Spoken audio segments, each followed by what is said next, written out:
Hello again, everybody. It's me, LisaT, coming at you with some positive energy, doing a little lights out with Lisa, reading The Language of Letting Go by Melody Beattie.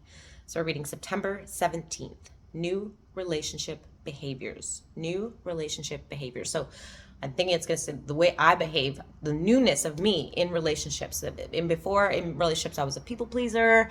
I was a victim. I was just codependent with my emotions. As long as I'll just make sure you're okay, then I'll feel okay, because if you get upset, it's not going to be okay for me, and so I can't cause conflict. I can't, it was really unhealthy. So we have new relationship behaviors now. We're coming into relationships, whether it be with a boss, with a friend, our relationship with ourselves, intimate relationships, family members, all relationships with your finances, the relationship you have with nature. It can be, the relationship is everywhere.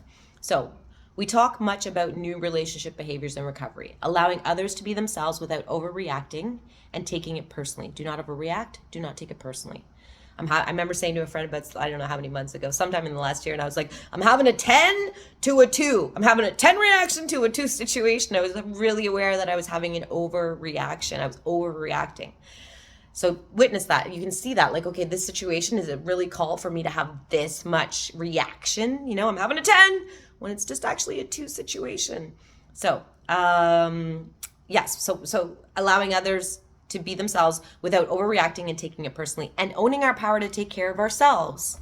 We talk about letting go of our need to control, focusing on self-responsibility, and not setting ourselves up to be victims by focusing on the other person while neglecting ourselves. As long as we're focused on them, you're not focused on you. So like, oh, they did this, how did they say that?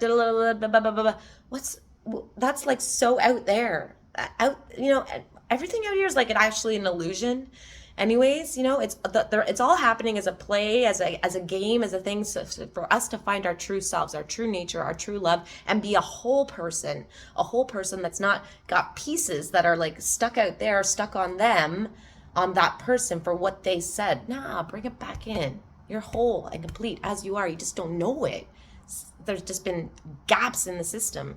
So we talk about, letting go of ourselves and not seeing ourselves as being victims by focusing on the other person while neglecting ourselves. So we talk about having and setting healthy boundaries, talking directly and taking responsibility for what we want and need. Taking responsibility for what we want and need. While these behaviors certainly help us deal with addicted people, these are not behaviors intended only for use in what we call dysfunctional relationships. So in all areas of our life, in all our affairs, we use this work. So it's not just with someone that you might call toxic or someone that you don't like or whatever. This is for all relationships. Like I said, your relationship with yourself, with your finances, anything. So these behaviors are our new relationship behaviors in all relationships. They help us in stressful relationships. They can help us get through tough times of stress in healthy relationships. Just stressful times. In a healthy relationship, you're going to need these. It can be a healthy relationship, just having a stressful time. The recovery behaviors we are learning are tools. These are all tools. Now we got a toolbox, and we got to, when something happens, like, look in the toolbox. What can I use? Look in this toolbox. Look in the toolbox for these tools that we've implicated and that you now have. We've talked about so many of them.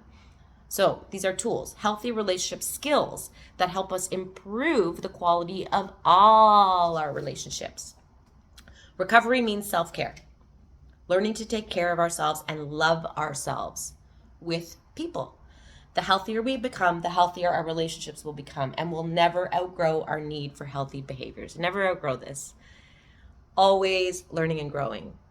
Always a work in progress. Here's your prayer for today. Today, I will remember to apply my recovery behaviors in all my relationships with friends and coworkers, as well as in my special love relationships.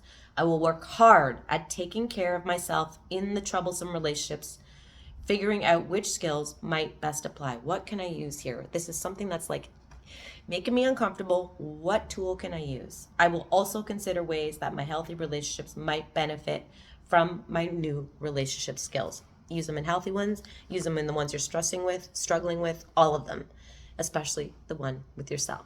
Keep loving yourself. I love you. Hit that subscribe button. Give me a like. Let me know I'm not alone. Let me know that you're on the journey with me. Namaste. I love you all. Thanks for watching.